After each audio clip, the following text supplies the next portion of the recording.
దేశవ్యాప్తంగా ఉన్నటువంటి ప్రజలందరికీ కూడా ఇప్పుడిప్పుడే బియ్యం పైన అప్డేట్ అయితే వచ్చిందండి. కేంద్రం నుంచి ఊహించని శుభవార్త వచ్చింది. వీడియోలోకి వెళ్ళి పూర్తి వివరాలు అయితే తెలుసుకుందాం. వీడియో కనుక నచ్చితే లైక్ చేసి మన ఛానల్ని సబ్స్క్రైబ్ చేసుకోండి.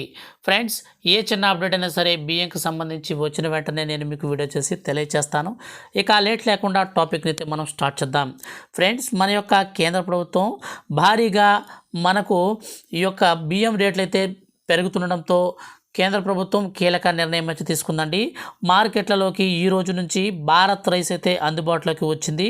మనకు ఢిల్లీలోని కేంద్ర మంత్రి పీయూష్ గోయల్ అయితే దీనిని ప్రారంభించారు.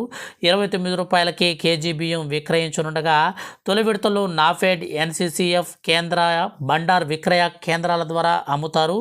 5 కేజీలు 10 కేజీల బ్యాగుల్లో ఇవైతే దొరుకుతాయండి. బియ్యం ధరలు బాగా పెరుగుతుండడంతో కేంద్ర ప్రభుత్వం భారత్ బ్రాండ్ పేరిట విక్రయాలైతే చేపట్టబోతుంది.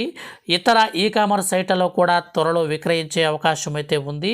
అంటే మనకు లైక్ ఫ్లిప్కార్ట్, అలాగే అమెజాన్, వీటిలన్నింటిలో కూడా అయితే మనకు ఈ రైస్ అయితే త్వరలో అయితే అందుబాటులో పెడతారన్నమాట. ప్రస్తుతం మాత్రం కేంద్రీయ బండార్ విక్రయ కేంద్రాల ద్వారా అయితే అమ్ముతారన్నమాట. 5 కేజీలు 10 కేజీల బ్యాగు కేజీ వచ్చి 29 రూపాయల లెక్కనే అమ్ముతారండి. ఫ్రెండ్స్, వీడియో నచ్చితే లైక్ చేసి మన ఛానల్ని సబ్స్క్రైబ్ చేసుకోండి.